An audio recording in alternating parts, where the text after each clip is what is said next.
Ladies and gentlemen, on behalf of these two beautiful bridesmaids and the one we are waiting for, ladies and gentlemen, will you please put your hands together to the best man?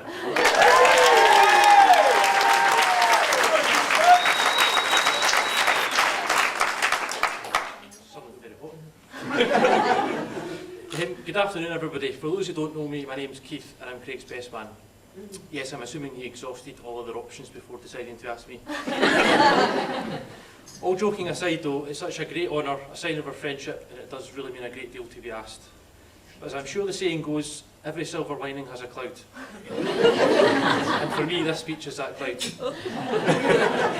So if there's anybody out there who is feeling worried, nervous or apprehensive, then you're either me or you've just married Craig Preston.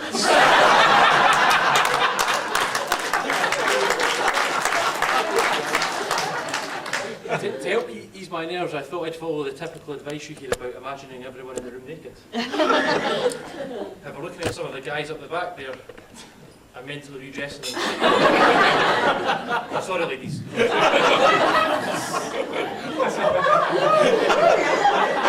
Anyway, nervousness aside, I have indeed prepared a few lines for you all today. So to start off, and on behalf of everyone here, I'd like to say a massive congratulations to Craig and Stacey.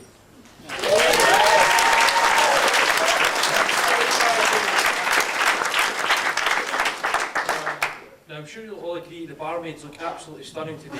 Sorry,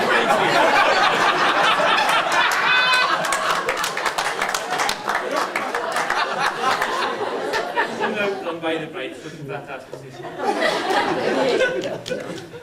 I'd like to especially thank you both, Craig and Stacey, for making me take the day off work to be here and do some work instead. Just for that.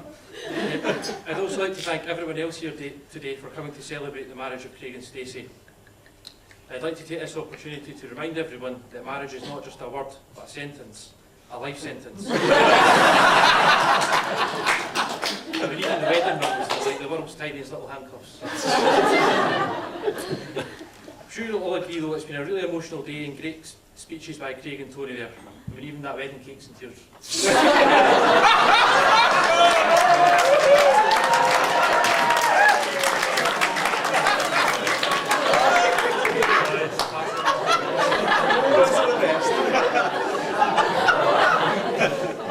So how do I know Craig? Well, we went to high school together, which means we've known each other a good 20 years. It doesn't half make me feel old, by the way. But it was probably only about 5 to 6 years into me knowing Craig that I knew we were actually going to be really good friends outside of school. Precisely the moment we were sitting in the back of a police car together.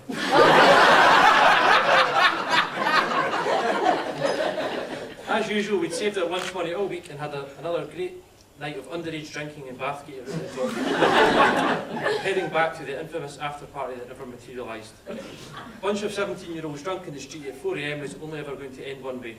Drunken and disorderly is what the police call it, I believe. Anyway, after being apprehended by the local law enforcement post a brief pursuit, I was delighted to see Craig's face as I was bundled into the back of the police car. Fair to say the arresting officers were not particularly endeared to either of us as we sat in the back of their car laughing away as further calls came in over the radio and we pursued the remainder of our friends down the street. No charges were pressed, of course, as we got a slap on the wrist and driven home. Free taxi result.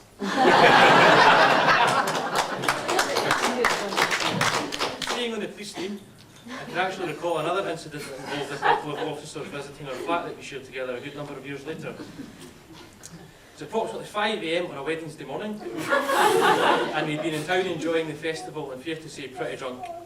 When we returned to the flat and still in good spirits, Craig decided it would be a great idea to crank up the music, sing along to various songs at the top of our voices, which rightly so led to a chap at the door from the police who informed me they could hear the music as they came into the street. We lived on the 3rd floor. Craig was in the toilet as this conversation took place and decided not to reveal himself. I'm pretty sure those officers went right back to the station and talked about the loony they'd just visited who was steaming drunk on a Wednesday morning, partying and singing by himself.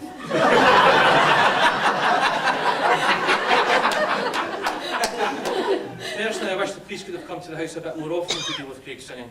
He probably deserves to be put behind bars for his attempts to impersonate his two favourite artists at the time, Usher and Will Young.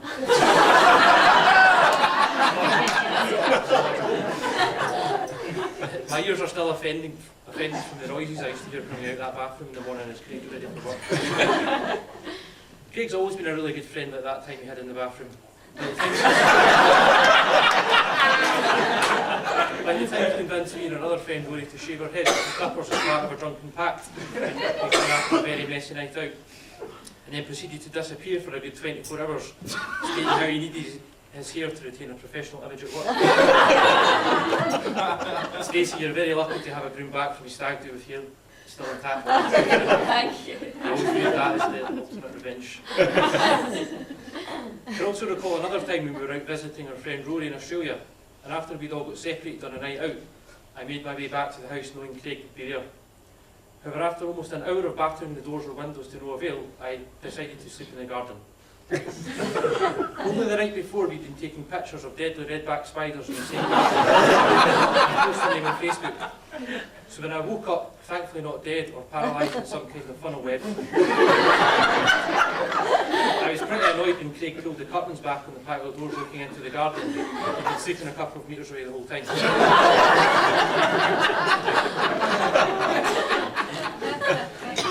on to Craig and Stacey. I had the pleasure of being there on their first encounter as they bumped into the girls on a night out in Bathgate. I've known them both a long time.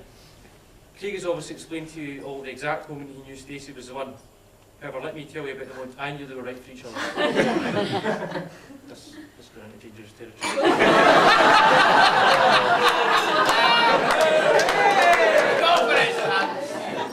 It was Bathgate Gala Day, June 2011. Oh, yeah! The Gallagher season, the Gallagher!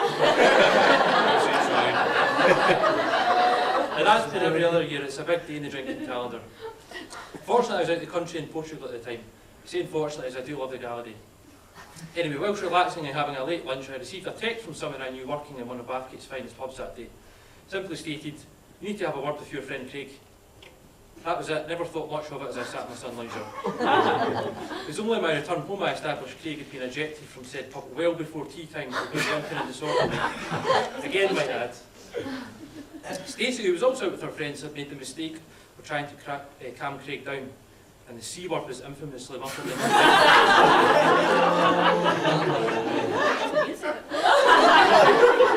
Anyway, Craig has never ever called her Crabbit again.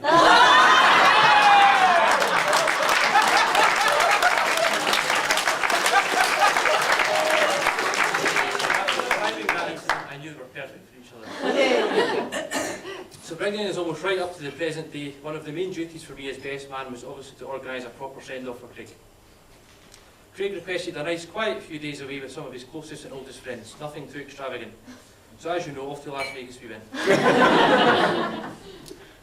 Oh, it seems to be a page missing here. So you're going to have to ask me about that at the bar after.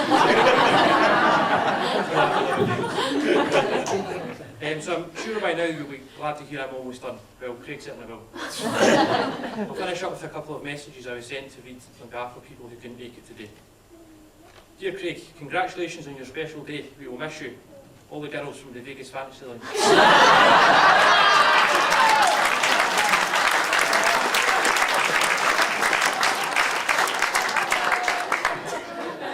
Dear Craig, thanks for the weekends lazing by the pool. I do hope you've made the right choice. Love, Michael Barrymore.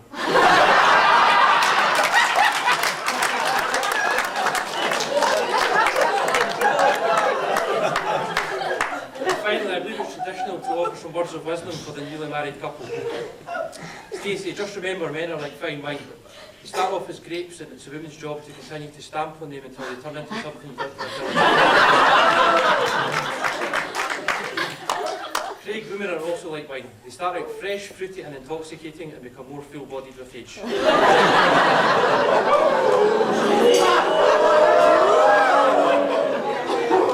Well, until one day they turn sour and vinegary, just give you a head. So on that note, all that remains for me to do is to ask you to charge your glasses, stand and join me in wishing Mr and Mrs Preston a long, prosperous and happy life together. Ladies and gentlemen, please raise your glasses to the bride and groom. And make you put him up.